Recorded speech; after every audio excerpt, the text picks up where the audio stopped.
McFarlane. Welcome, welcome to a special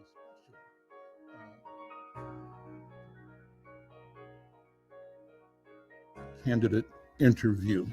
I'm Al McFarlane. I'm the editor and owner of Insight News. I'm pleased to be in partnership with McFarlane and with Mung TV. And together we are here to bring you important information about the election for the office of mayor here in Brooklyn Park. We think this is a critical election, and we all want you to be informed, to be aware, and to do all you can to make sure that you and everybody that you know gets to the polls. We remind you that you can vote early, so there's no excuse. Expect yourself. We expect you to show up as well. And we're doing this program, this interview, as one of the strategies to give you the information that will allow you to make an informed decision about your future, about the future of our community, the future of our nation. I'm pleased to have one of the candidates, the finalist for the election, Hollis Winston. And let me say up front that we invited the opponent, Lisa Jacobson, on several occasions to be in this as well, but she has declined. I'll talk more about that because I'm a little bit disappointed and concerned that candidates should always respond to media because that's how people get information. And my concern is that our people that I represent in the African and African American community and people in the Hmong community who are important, a part of the new community that's being created here, need to be addressed where they are, where we are. And this is a place to do that. Well, let me tell you that the special election for the mayor of Brooklyn Park is next week on Tuesday, August 10th. And as I said, you can vote well before that by stopping by the Brooklyn Park City Hall, which is located at 5200 85th Avenue North. You can vote early City Hall all of this week through Friday between 8 o'clock and 4:30 p.m. And on Saturday, you can vote at the same place from 10 a.m. to 3 p.m.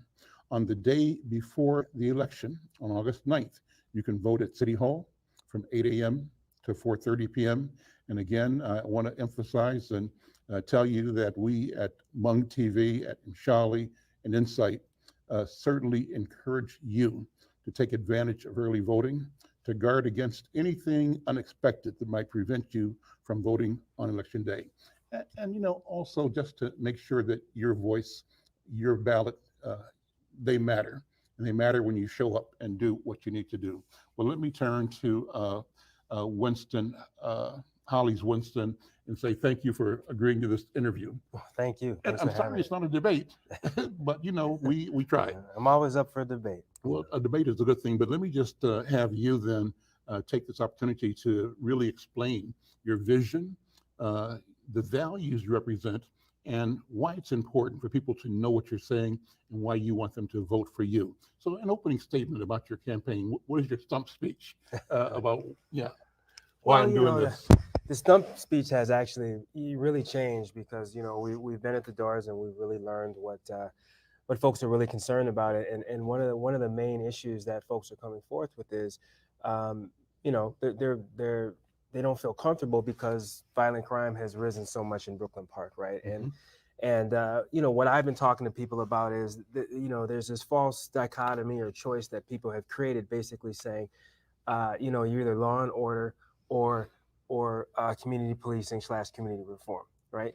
And I was blessed to have a conversation with Police Chief Envelson, and one of the things he was pointing out was that the police are showing up to some of the crime scenes, and they're getting out the car, and people are coming out with their phones, cameras, they're crossing the yellow tape, so the police can't even process the crime scene in a way to get ahead of crime, right? And so that shows you, and then police are going to people's homes and asking to follow up on crime, and they're not getting a lot of assistance from the community, right? And that shows you there's a trust issue, right? And that means that if you're talking about the police being safe, you also very much want them to be effective and safe, right? And supported. And I think part of that is having a community that has faith in them, right? And some parts of Brooklyn Park do, others do not. But if we want them to be effective, we've got to address all of Brooklyn Park. And so for me, it's having resources for mental health. It's having for the community. It's having resources that can help de-escalate some of the low-level domestic issues, right? That can connect people with housing, getting ahead of some of the socioeconomic issues. And there's people that can do that, but also deal with a little bit of that security element. And I think when you have folks that have that skill set, and I think the city needs to build those relationships with folks with that, right? And you have people like Dr. Asia King who are excellent in that area, right? When you can get folks in there for that, they can work with the police to say, okay, here's the issues that we're seeing. And the police can begin to get ahead of that and build a rapport, right? Because we want the police to have a presence. Mhm. We want our children to know the police. We want an effective police department. So you have to address that trust. And I think you have to find ways to do that that are effective. So that's the main issue that folks are concerned about. There is the issue of hard water, but I also tell people, Brooklyn Park is a city of opportunity, but we really need to take a look and say strategically, how do we plan for the future? Whether it's business, whether it's transportation, we have a good opportunity here to address many of these issues and to lead not only our state but the country in terms of how we solve problems, how we bring people to the table. Right? We can be kind of that city on a hill that everybody looks at and they say, well, if that's where America's going, I'm comfortable with that because they've got some solutions out there that are effective, but that are also creative in their work. So, Hollis, Winston, let me take you straight to a hot button issue. You kind of opened the door to Yeah. this, Yeah. and I'll let you jump on it any way you want to. And so, people are lining up on this language. I think it's inappropriate, but it's out there of defund the police. Mm-hmm. I think the distillation of all of the fears and concerns people have to that simple phrase is really a disservice to a complex problem of public safety, of community health, and more. So I want to put that in front of you. Uh, and how do you navigate that discussion on what the role of policing is and how that is part of or the main mission of public safety? How does it intersect with public health, individual health, mental health? So let's go into that. And my question is really to have you move us off of the rhetoric and the incendiary feelings that people have with loaded language and into a rational understanding of what's on the table. Yeah, so that's one of the reasons I live in.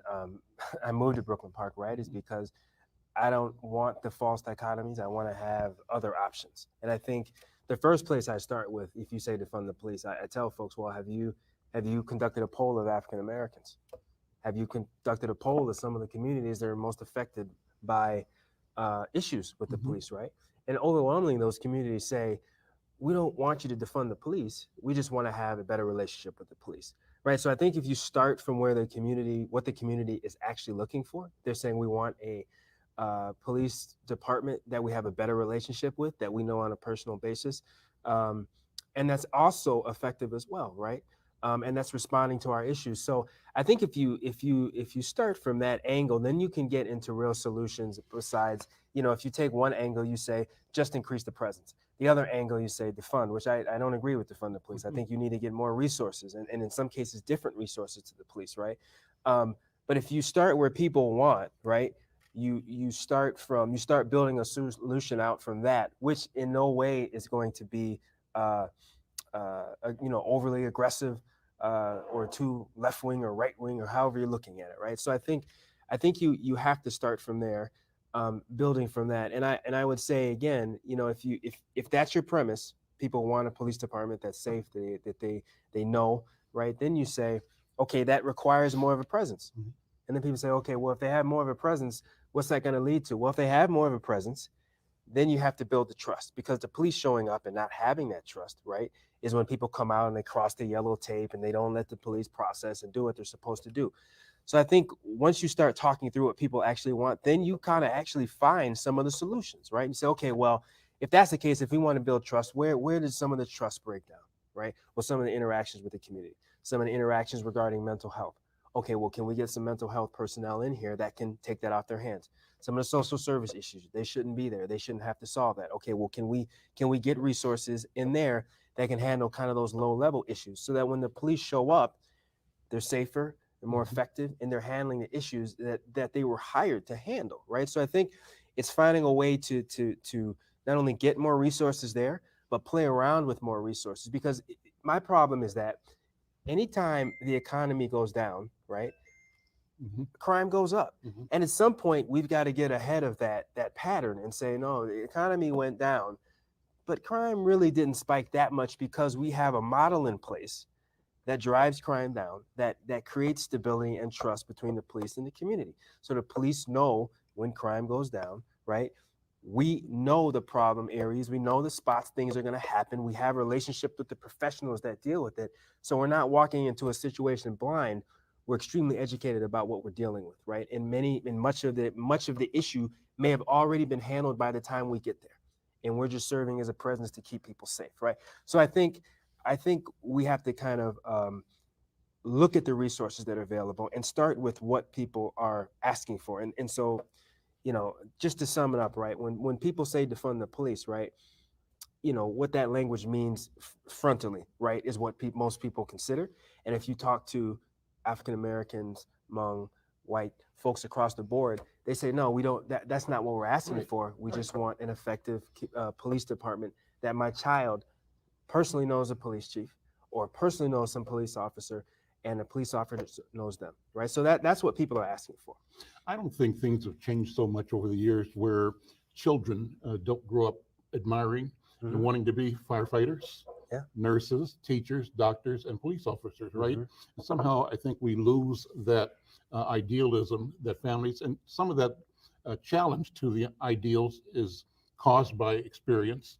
But the history is that despite the failures and the glitches, on balance, our communities have been supportive of and still call for effective public safety resources in our community. Let me go from there, and I'll come back to this in a minute. But let me go to Hollis Winston 101. I know the people here in Brooklyn Park probably know all about you, but there are people beyond who might not know you, who may want to at least weigh in with their cousins and uncles who live here and help get people to the polls. So let's talk about Hollis Winston. Give me your background and what brings you to this moment. Well, there's a lot in that question. So what brings me to this moment is, and folks in Brooklyn Park do know this story, but and we probably have this in common in some regards. But my grandparents, both sides were from Jim Crow South. So on my grandfather's side, he moved.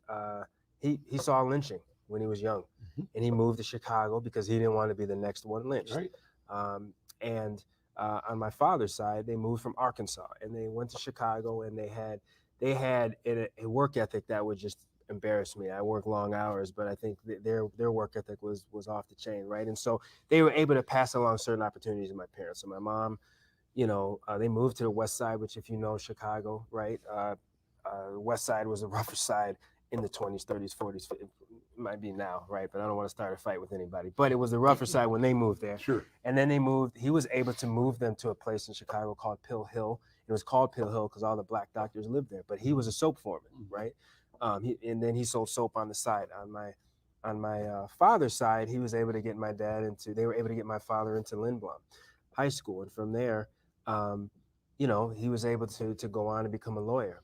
My mom did great, ended up going to Yale, and then she ended up being corporate, right? And so they passed along a ton of opportunity to their children, my parents, and my parents passed that along to me. I think the issue now I see is that in a city like Brooklyn Park, where so many people are refugees or immigrants, or they're moving away from something towards something better, right? The city isn't saying, well, how do we accommodate that, right? How do we make this a welcoming place? How do we find the resources to meet folks where they're at? We're not looking to give handouts, but what we're trying to do is create prosperities for future generations. That's the reason people move here, right? And I don't necessarily see that at the city level. I don't see them investing in people like that, right? So for me, knowing my own story, right, and knowing that the stories from my father saying, if I had zigged or zagged, I'd be in jail, and things I've heard from my mother, right? It shouldn't always be left to chance like that. So I'm very interested in seeing, when we create opportunities for everyone, because I'm all about equality of opportunity, not outcome. When we create opportunities for everybody, what does that look like? And I believe you unlock a ton of wealth, a ton of success, a ton of prosperity for everyone, right? So that's what makes me run, right? As far as other things, you can cut me off if I'm going too long, but as far as my personal life, I have a wife of 18 years. I have my beautiful daughter Tierney, who actually had her birthday yesterday, her 17th birthday, Happy birthday. and my young handsome son Amir, he had his birthday today, his 16th birthday. Happy birthday. And they are my pride and joy. And then I have a 5-year-old who thinks she's as old as a 15 or 16-year-old. But I'm extremely proud of him. I think one of the things that has been tough for me on this campaign is that I haven't been able to spend the time with my kids and my wife the same way. I am proud that my kids have been every step of the way door knocking, learning the process, learning how to talk to people, right? So there's that legacy being created. But I'm looking forward to the time, they know I owe them a trip to Valley Fair for their birthday, right? And then some of their friends. So I'm very much looking forward to having some time to get back and just spend time with the family. So you jumped over your education. What's your training? Oh, sorry. So what's your So, preparation? yeah, education. I went to my undergrad degree was at North High school. high school. Yeah, I went to high school. So I moved here. So I'm originally born in Illinois. Moved here in '89 when I was 10. Went to high school at a very small school called International School of Minnesota. So I was very blessed to go there, and then was blessed again to go to Northwestern University in Evanston, Illinois, and then worked corporate for a while. Well, started a business, transitioned out of that, went corporate, realized if I wanted to go further in corporate, I would need MBA. So I went to Carlson School of Management, got actually a Carlson fellowship there, full ride, and then graduated 2013 as class president. And then from there, I got into project management and operations with pharmaceutical benefits company Express Scripts. They've since, at the time, they were Fortune 15, but they've since been acquired. And then from there, U.S. Bank. But I've also recently, last few years, maybe 2018, 2017, started a business, Guaranteed America, where currently I consult and work with small businesses, but there's a consortium of businesses that invest in small business, not invest, but they raise money and they lend funds to small businesses to help them grow. So they provide capital and they provide technical assistance, and then whatever other assistance those businesses need. So I manage that collaboration, project manage that, and then also, we have created a small business legislative agenda based on that. So now I go to the Capitol and advocate for those businesses as well. And one of our wins was this year, $7 million was advocated in technical assistance for organizations like ours, right? And other organizations that play in their space. And there's some others that do that, right? And the reason I'm in that space is just because I know that one of the important statistics is when you talk about disparities, right? When they talk about getting to African American disparities or others, they say, well, one of the quickest ways, and you know this better than other folks, one of the quickest ways to remove that wealth gap is for folks to start businesses. Sure. Because when you have a successful business, you not only pay yourself what you think you're worth, right? But you will also hire employees that are from your community, because you know what's in your community, you know the talent in your community, you have a personal relationship. And in hiring folks, you're also removing some of that disparity, right? So for me, when people talk about that wealth gap and education gap, a lot of that for me can be addressed by us having more successful businesses. What I love about this community in part is this apparent and important diversity. I'm going to ask you to talk about the demographics of Brooklyn Park, but my sense of it from an outsider's point of view is that you've got a historic legacy African American community, people that have been here a long time, and you have a lot of people that are new African Americans, African immigrants, and as we mentioned earlier, we have a large and significant Hmong population. By the way, let's take a second and to acknowledge and shout out Sinise Lee, Yes. right? Sinise Lee. Yep. And I can tell you that in my house in North Minneapolis and the people I know, we are so proud of Sinise Lee and the Lee family, because what that family represents is the same thing we experience in our family, wanting the child to persevere, to succeed, and to demonstrate mastery over whatever it is he or she chooses to do. And so Nisa certainly represents that. So shout out to the family, and I'm saying it, shout out, excuse me, to the Hmong community. Yes. Because she's an expression of Yeah. the cultural values. And I think that's important to say. So I go back to business, entrepreneurship, Hmm. and diversity. And how do you see uh, your desire or strategy to create and promote business from the vantage point of mayor of Brooklyn Park? You're doing this work Hmm. in the private sector, and I'm sure you're working with both for-profit businesses and NGOs in Yeah. this space. But Yeah. what would this platform mean to you to promote entrepreneurship and wealth creation Right. in our community? So real quickly though, also shout out to the Liberian community for Joseph Fanbula. Ah, He made it as well, and that's a testament to the values and talent within that community as well. So I just wanted to that's right. send a shout out for that. But as far as business, right? I think there's been a little bit of lack of imagination in terms of what we can do in Brooklyn Park, right? So if I answer a question around demographics, right, it's about 56% people of color Mm-hmm. in Brooklyn Park, right?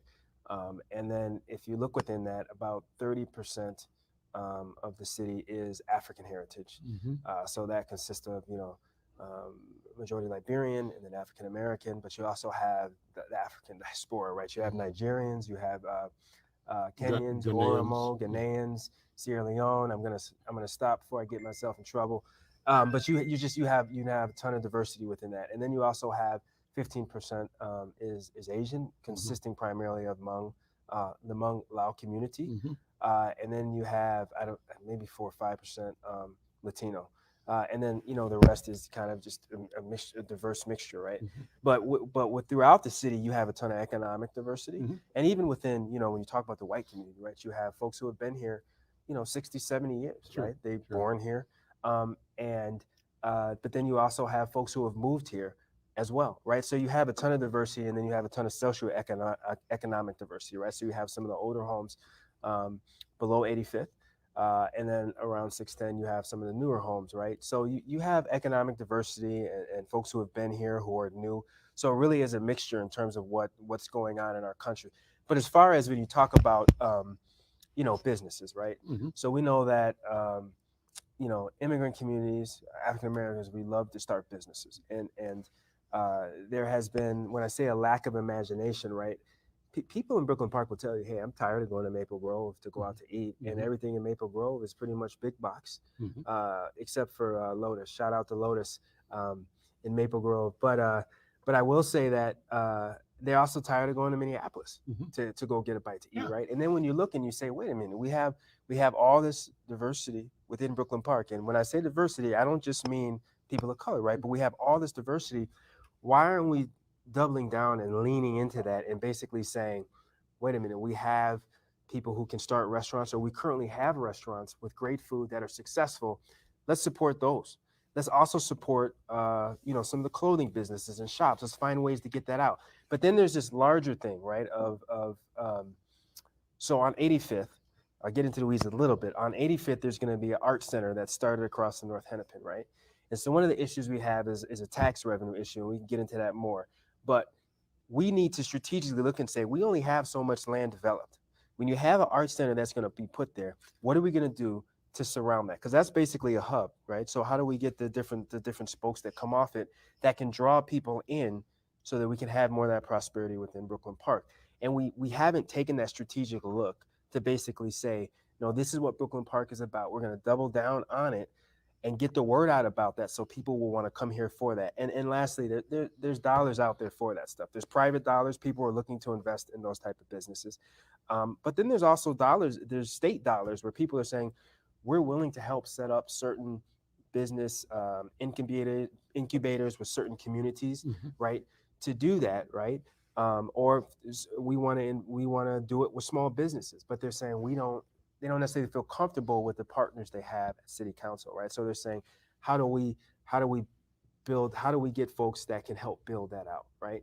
And so I do think there's folks on the city council that do get it. I'm not going to name names, but they're not comfortable with everyone. And so they're saying, well, what's that leadership going to look like when it comes to mayor that kind of understands how things work at the state level, even at the federal level, so that we can begin to have a partnership where we're establishing not not necessarily nonprofits, and I don't have issue with nonprofits, right? Mhm. But where we are establishing just straight up businesses, which has always been the lifeblood and the competitive advantage for America, right? So that's kind of my vision, is saying strategically, what can we do with the remaining land? And then how do we tap into the strengths of the community here? All of the community, whether you're a new immigrant or whether you've been here 60, 70 years. I'm Al McFarlane. You're listening and watching a special Brooklyn Park mayoral candidate interview. I'm interviewing Hollis Winston. He's a candidate for mayor of Brooklyn Park. And I want to remind you that the special election for mayor of Brooklyn Park is next week on Tuesday, August 10th. But you can vote well before that by stopping by at the Brooklyn Park City Hall, which is located at 5200 85th Avenue North.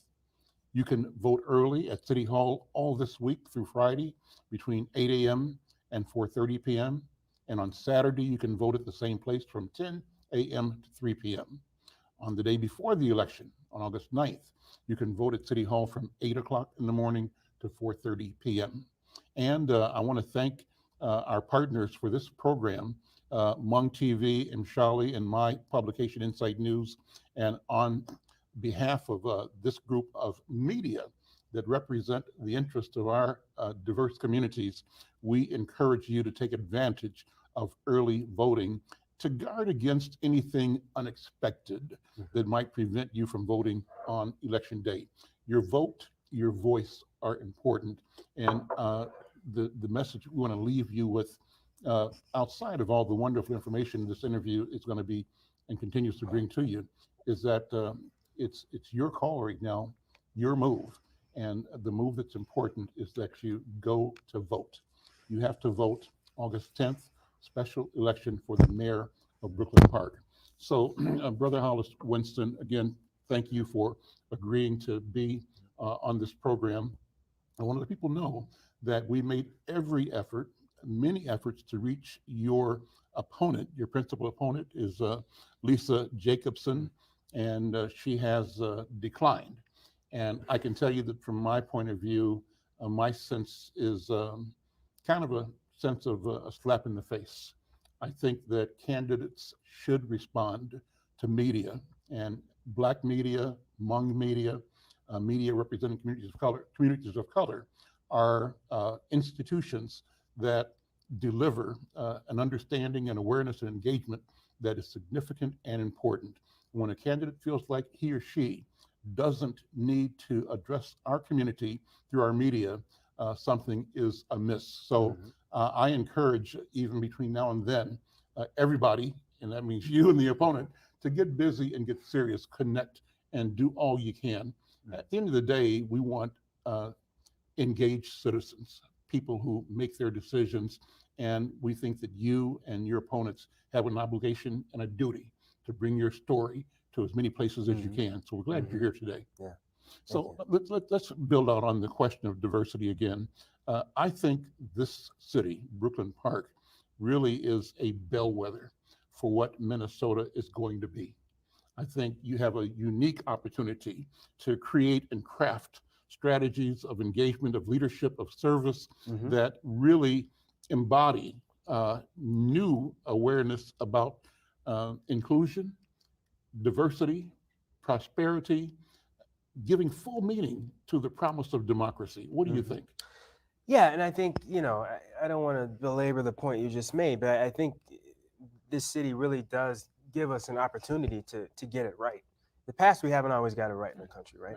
But I think we have the ability and the chance, as long as we have the will, to get it right and to create prosperity that works for everybody within the city, but also, right, to have a public safety system that works for everybody, to have real inclusion. And just to go back to what you said, right? I think what bothers me, because there were maybe 4 or 5 other debates that were going to be led by either groups or media of color, right? And diverse media, however you want to put it, right? And part of it was, well, she felt like some of them gave her bad press in the past, right? And I guess my response to that is, well, there's threefold. One, you're an elected, you're a politician.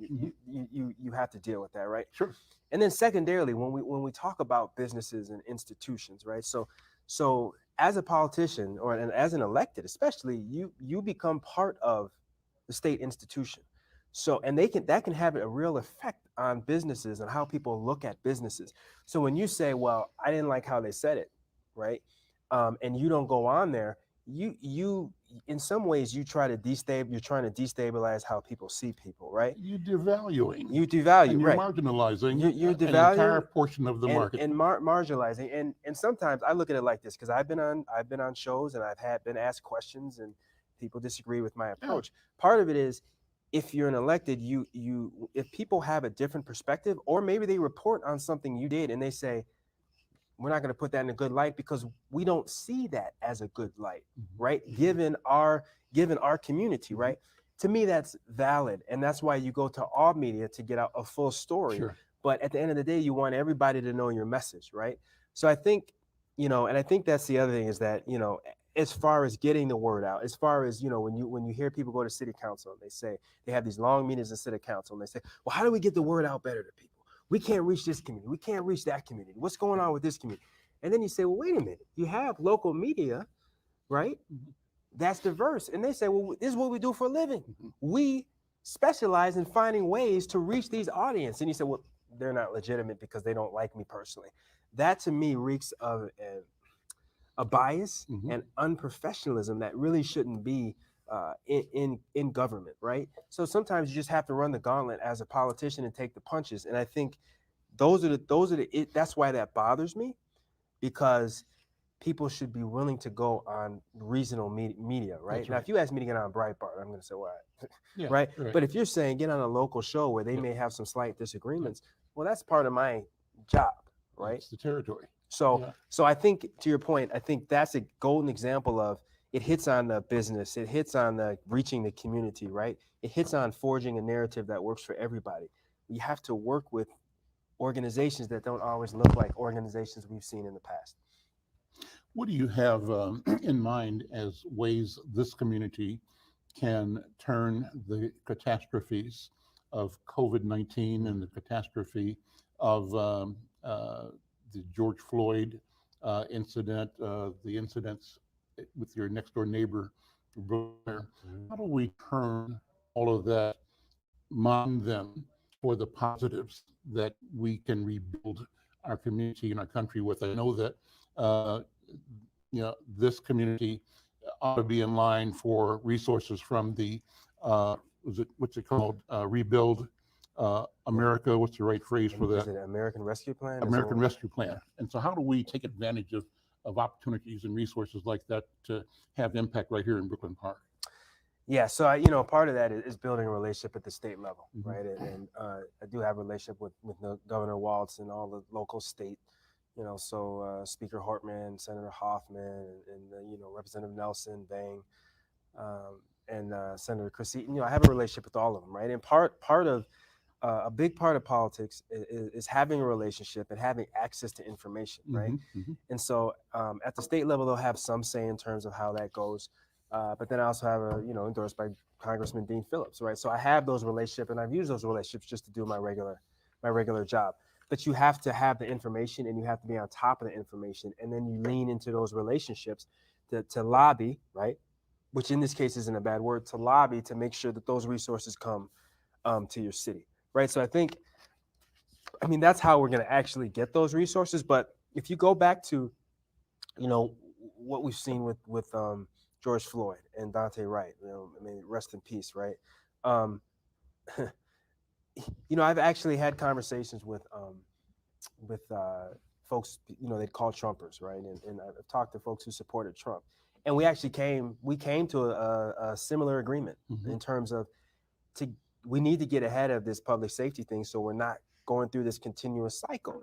And we didn't agree on every approach, but there was an approach. We said, well, we have to have massive investment in youth, right? In youth programming, because they said, well, they live below 85th, and they said, I don't see anything for teenagers to do.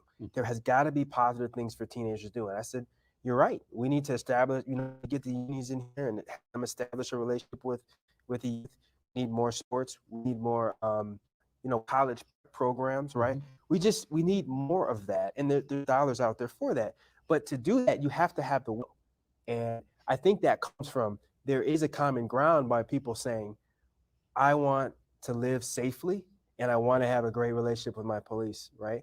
And I think to your point, if you say how do we change that narrative around, it's having some of those tough discussions and telling people, I understand that you're pro law enforcement, right?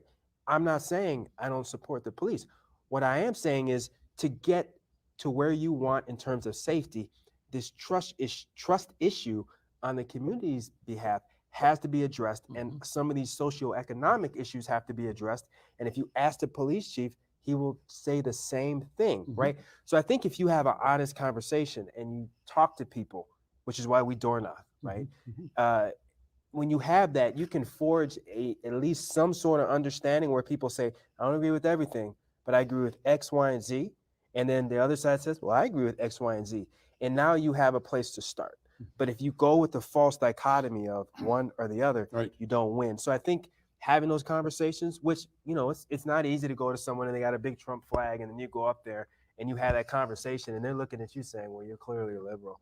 And you're saying, well, not how you think, Or right? you're clearly black. Right. Or you're Right. clearly black. So Right. you Right. clearly think this, and you Right. say, Yeah. well, let's have a discussion because there's some things that we agree on, and Mhm. maybe you have some assumptions and I have some assumptions about you. Mhm. So I Mhm. think having those conversations and forging a new consensus, because honestly, what I get tired of is, especially at the national level, when presidents win, they say 52% of the vote, and they say, oh my God, he kicked butt, right? And I'm saying, well, it'd be nice if we could get to 55, 60%. And people say, now we've got a new coalition Mhm. and more and more Americans are getting on the same page about Mhm. some of these key issues. And so I think Brooklyn Park can lead on that, but it takes, leadership matters, right? And that's what this election is very much about. So I ask your impression on how this community both navigates and builds back better from Mm-hmm. the COVID-19 pandemic. What Yeah. do you know about the impact of COVID-19 in Brooklyn Park? Yes. And what do you know about how this community has responded so far? And how will it respond under your leadership as mayor if you're elected? So Brooklyn Center has Brooklyn Center affected Brooklyn Park, right? Mm-hmm.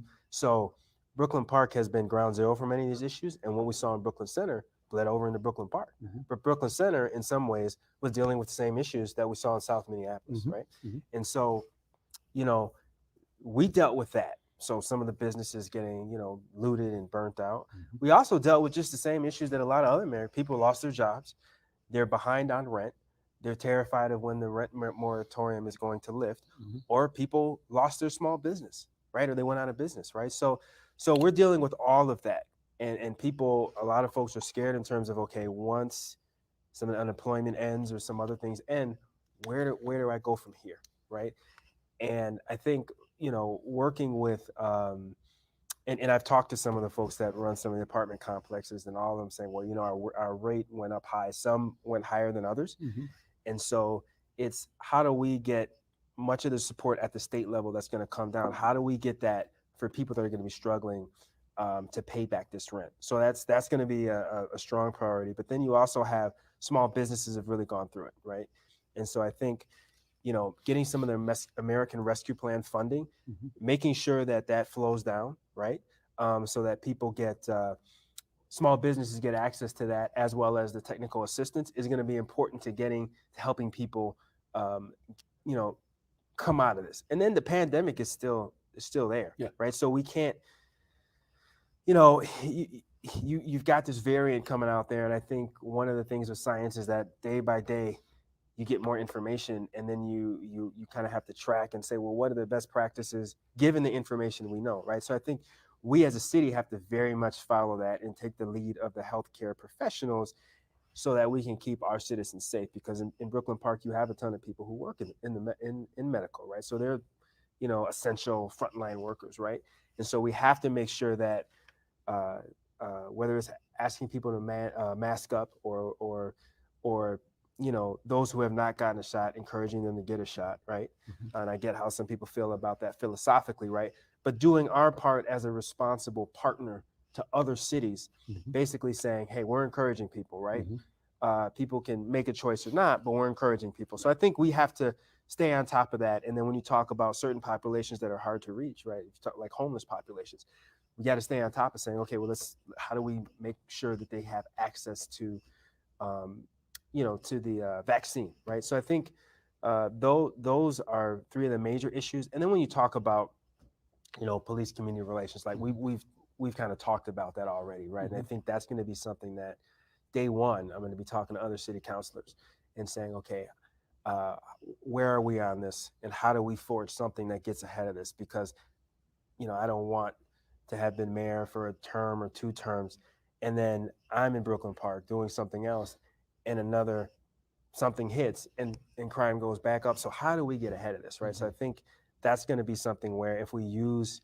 kind of some of the best practices I was talking about, and these are things that Sheriff Dave Hutchinson has said, he endorsed me as well, but he said, hey, you have to do these best practices. If you do these best practices, crime will eventually move down, right? So I think getting the city council on the same page to say, let's start tapping into all these resources we have so that we can finally just push down violent crime and keep, Brooklyn Park safe, because that is the first responsibility of a city. And we kind of took our eye off the ball with that in terms of we don't invest in youth. So Brooklyn Park has been here before, actually. And what they did was they did have more of a police presence. The trust issue wasn't what it is now. But they also massively invested in youth programming. We haven't done that. Okay. So we have to get back to that if we want to eventually push that down. So that would be kind of how I would deal with those issues, which are all, serious, pressing issues. Well, let's talk about the structure of government in Brooklyn Park. Now, describe the relationship between the council and the mayor's office and the police department. Where is there either conflict or tension over leadership, ownership of decision making? So at this point, there's not really a conflict. Now, I know there was in Brooklyn Center, right? But there isn't really a conflict in terms of who has influence or has power, and I don't have. And so basically, just to give people a little background, Brooklyn Park is a weak mayor system. I don't necessarily like that term, but whatever. It's a weak mayor system, and basically the mayor has the same vote as the city council. However, the mayor, working with the city administration, right? We would go ahead and set that agenda, right? So whatever. City manager here as well. We city manager, yeah. So with the city manager, which I have a lot of respect for our current city manager, right? With the city manager, we would sit down and say, okay, this is what it's going to be, but he would get input from his different departments, and sometimes the departments would be there, right? So we come up with that agenda, and I have the same vote as a city councilor. So that means, people thinking that I can just come in and give an order. No, there's going to be some collaboration, right. And we have to work together, right? And that's when the citizens and residents have to say, we're going to hold you accountable, right? So they have to hold people accountable. And then the city manager works with the police chief, right? And a lot of these decisions, but there's a lot of consulting with the mayor on these things, right? I don't have an issue with it as it's set up now, because I have a good relationship. And I believe because it's not a full-time mayoral position, right? I believe the way it's set up in terms of staffing makes sense, right? So I'm comfortable with that now. If change is needed, it'll kind of show itself. But I think given the quality of people we have in, I think it works with what we have now. How many council members? There's 6. Okay, so you're number 7? I'm number 7. Yep. Okay. Yeah. And the difference is that you've got the bully pulpit, I think, and the voice to speak for all of the city, as opposed to one district or ward. Is it wards, right? Wards or it's precincts. Precincts. Yeah. But and that's true, right? And that's how we run our campaign. We've kind of said whether you're below 85th or below 85th or above 85th, we're going to make our best attempt to reach out to you. And that's what we've done. It's a city of 80,000 and it's spread out in some areas. So we've done what we could. We haven't focused on any one area really, because we've said if, to be elected and to represent the city, you have to have conversations with everybody. You dropped some names. I think you mentioned Governor Walz, and you mentioned Sheriff Hutchinson. But I know this is a nonpartisan election. Is that correct? So what does that mean? My sense as an outsider is that you are courted by and supported by the DFL establishment in Twin Cities and in the state. And I understand that Lisa has received endorsements from prominent Republicans. So, is there a sense of this as the contest, even though formally it's nonpartisan? Is there something at play between progressives, Democrats, conservatives, Republicans? There's some, right, and I think some of it is people's assumptions of who folks are. So Lisa is supported by the local Republican Party, right? A very conservative person lost, and they said, well, we want, when they lost the primary, they said, we want Lisa to win, right? Um, uh, but Lisa knows the demographics of Brooklyn Park, and that when it comes to the governor and other things, we overwhelmingly tend to vote Democrat, right? For me, it's not about establishment support or anything, because I think people have, it's a misnomer in terms of people thinking how that works. Like you don't just walk in and say, well, everybody establishment support me, right? You have to put in internal work and just running a basic good campaign, and then people say, I like that campaign. I like what he's for. So that's kind of how that works. But to your point about the nonpartisan, so for those who don't know, right, nonpartisan basically means when you go in there and you vote, right, it's basically it doesn't put your party on there. So for other races, Senate race, federal races, they put the party on there, but not for the city municipal level races. I think school boards are the same level. So what I say to people when they say, well, it's a nonpartisan race, I say that doesn't mean that I don't get to get that support, but also I've always been, I just believe in being transparent, Mhm. right? So, you know, if I know my opponent's doing that and I'm doing it, I can be honest in terms of saying, well, I'm a Democrat. I'm comfortable saying I'm a Democrat, but I also get to be honest in terms of saying, I'm not a Minneapolis Democrat, and I don't have an issue with folks in Minneapolis, right? Mhm. My friends in Minneapolis, right? One of my best friends lives in Minneapolis. Well, a couple of my best friends live in Minneapolis, but I also get to say, hey, I'm a Brooklyn Park Democrat. And the thing that first attracted me to being a Democrat as a child was, yes, we can address public safety. It's important, right? And there's not a false dichotomy between keeping people safe and there's not a false and reform and Mhm. people trusting wholeheartedly the police. There's no, it doesn't need to be a difference there. But there's also this thing of Democrats was always, we want opportunity, we want an equal playing field. What does the world look like when everyone gets great opportunities, right? And so for me, that's what it means to be a Brooklyn Park Democrat. Is yes, we believe in keeping folks safe, reasonable solutions that make sense. But I also believe in creating opportunities, supporting small businesses, right? And letting folks be who they be. So that's what I stand for, right? And that's what attracted me as a child to the Democratic Party. And I think one of the things at Brooklyn Park is we've as our campaigners very much tried to bring it back to the grassroots of, hey, we've got union support. I haven't always done well in my life, right? When I was a young man, there were some difficult times, right? So I understand what it's like to have to struggle, to have to carry a family, to have to do all those things and not know what the next step is. And so we've always carried ourselves saying, I'm aware of that. And so I want to connect with people that are dealing with the same thing, right? But we also want to connect with everyone in Brooklyn Park, right? Just so we can have opportunities. So I think that's what it means for me to be a Brooklyn Park DFLer or Democrat or however you want to put it. And what I tell folks is we get to decide that in Brooklyn Park. Nobody else gets to decide that. Brooklyn Park residents get to decide what it means to be a Brooklyn Park DFLer. Minneapolis, St. Paul, right? Iron Range. Nobody has a say in terms of what we in Brooklyn Park say is a Democrat or DFLer. We get to do that. And that's going to look different from what we see elsewhere. I'm Al McFarlane. This is a special Brooklyn Park mayoral candidate interview. My guest is one of the candidates for mayor of Brooklyn Park, Hollis Winston. And I want to remind you that August 10th is the special election for mayor of Brooklyn Park.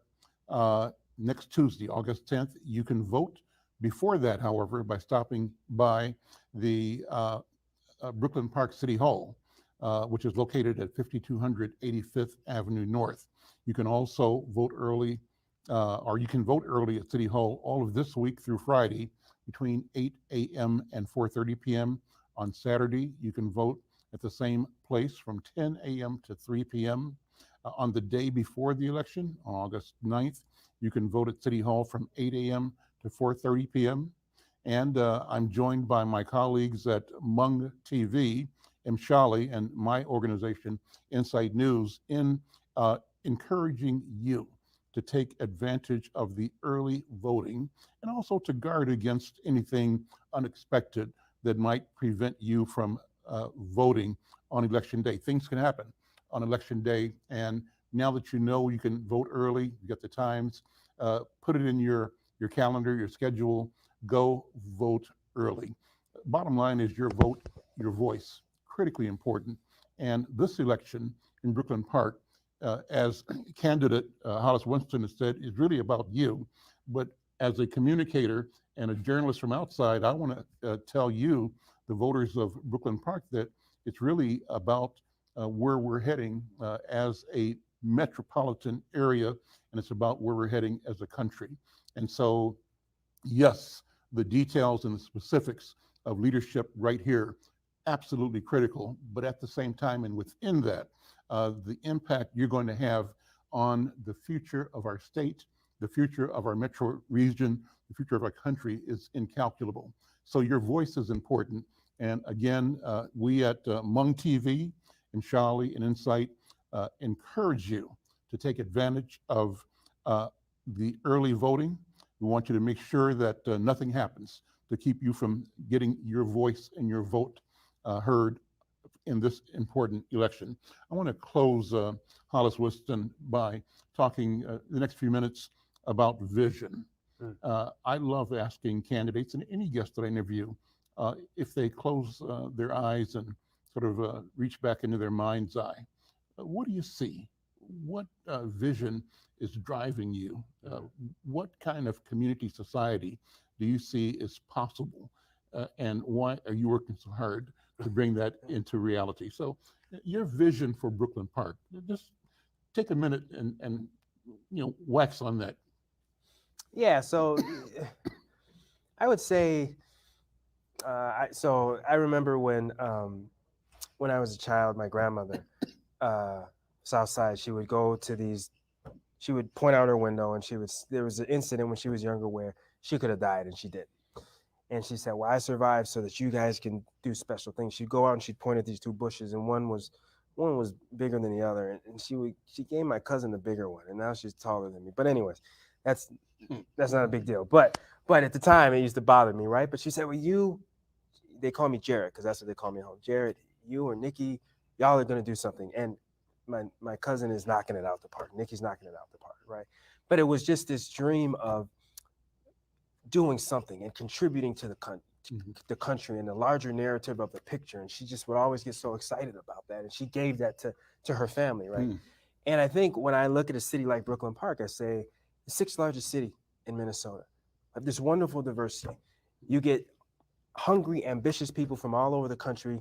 I mean, all over the world, all over the country that come here, right? World and country that come here. And you say, we need to take advantage of that.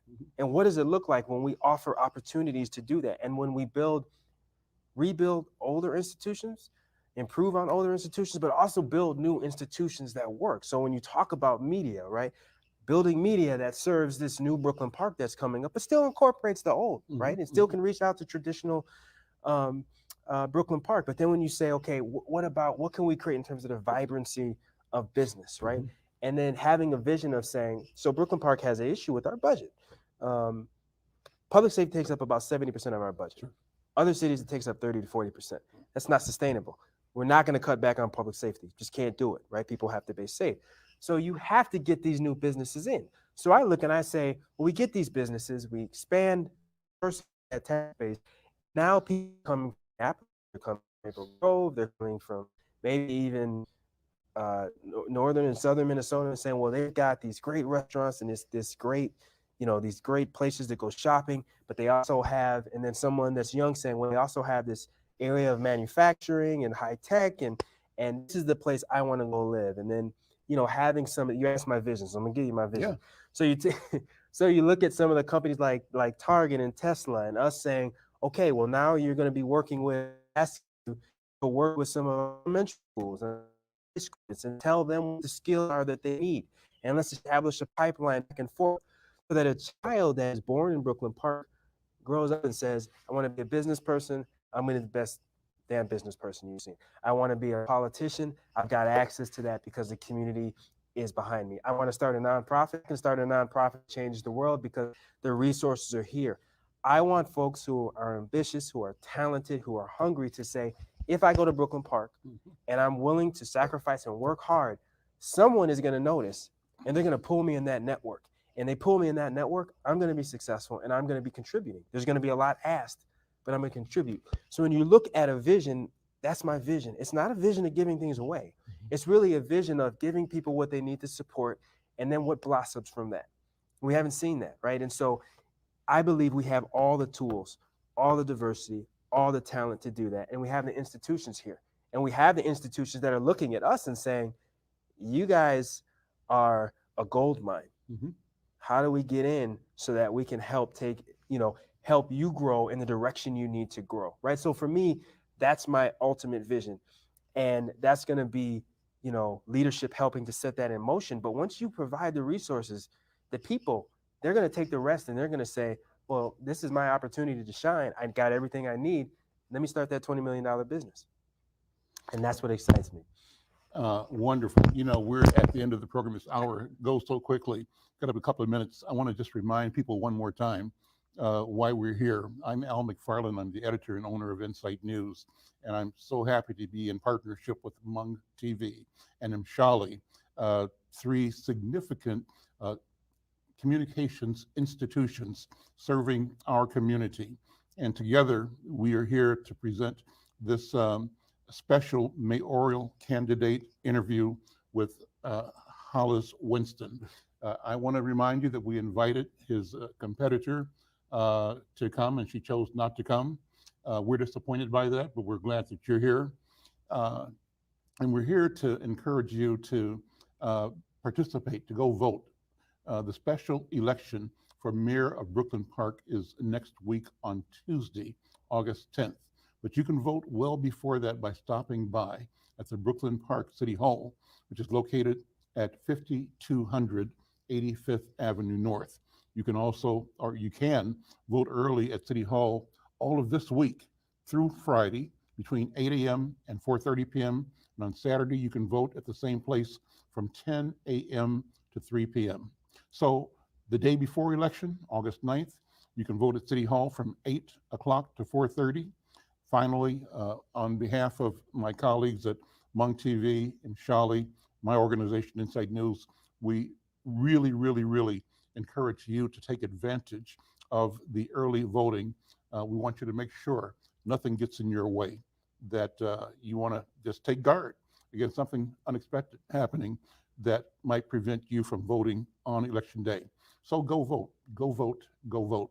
I'm going to finish with a final thought about family. Brooklyn Park as a place for families, for raising families. This town, this community, I believe, is getting high ratings for being a family-friendly community. Talk about that for a second. Yeah, I mean that's why we moved out here, right? We got about 30 seconds. Okay, I'll keep it short, but that's why we moved out here is because diversity, family, close to the city, but you also have all these wonderful parks and places you can go with your children, right? And you have these communities that are increasingly becoming tight-knit, right?